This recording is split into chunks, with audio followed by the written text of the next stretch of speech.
My name is Kelly Rand. I'm a public health researcher focused on disability and access to care, and I'm also a person with disabilities.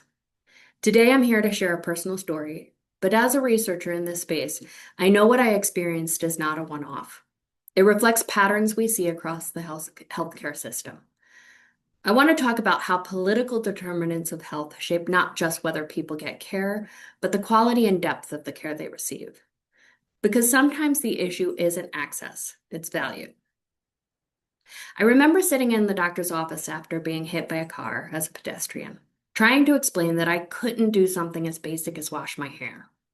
My regular physician was on medical leave, and I was speaking to a physician who I did not have a relationship with and who didn't know my own history other than what was in the chart.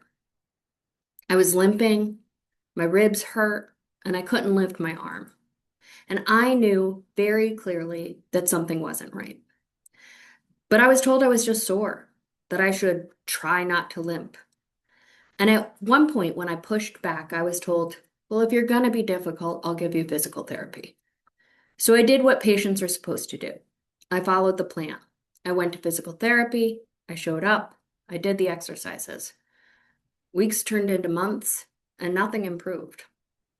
Eventually, my regular primary care doctor returned from leave.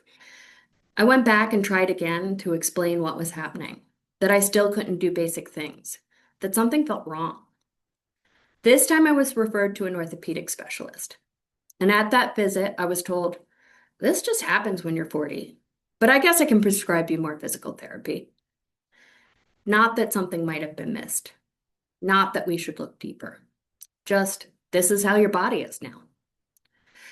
So I did more exercises and more PT, and I continued to see limited progress.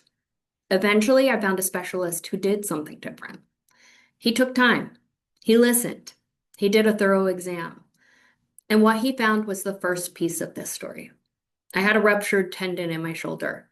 No amount of physical therapy was ever going to fix that. But the story didn't end there, because over time, as I continued to push for answers, other things came to light. My hip had been significantly damaged. I eventually needed a full labrum repair. I also needed thoracic surgery. There was vascular and neurogenic damage to my thoracic nerve, which left me constantly in pain and led to my right and dominant hand atrophying into a claw. The recovery from the surgery required almost a full year of more physical and occupational therapy, and I have permanent nerve damage in that arm and hand. These weren't new injuries. They were the same ones, missed, minimalized, and left to worsen over time. It'd be easy to tell this as a story of a few providers who got it wrong. But that's not what this is, because I had access to care. I went to the emergency room. I saw multiple physicians. I followed the plan. The issue wasn't whether care was available. The issue was how that care was delivered and what assumptions shaped it. At every step, the system assumed less was wrong. And because less was assumed, less was investigated. Less time was taken, fewer questions were asked, and the burden of figuring it out shifted to me, the patient. And when that happens, harm doesn't just occur once, it compounds. These patterns are shaped by political determinants of health, by decisions about how we structure care, what we pay for, and what we choose to measure. We've built a system that rewards speed over depth, that reimburses procedures more than listening, that fragments care across providers with no one responsible for the whole picture, and that measures success in ways that don't capture whether a patient is actually heard. As someone with a connective tissue disorder, my body doesn't always present in textbook ways. But more importantly, as a researcher, I know this pattern isn't unique to me. We see it again and again in people with disabilities, in people with complex conditions, in anyone whose needs don't fit neatly into how care is designed. Instead of adapting to the patient, the system lowers its expectations. It normalizes symptoms that shouldn't be normalized. It attributes serious issues to age or stress or something minor, because that's faster and easier and aligned with how the care is structured.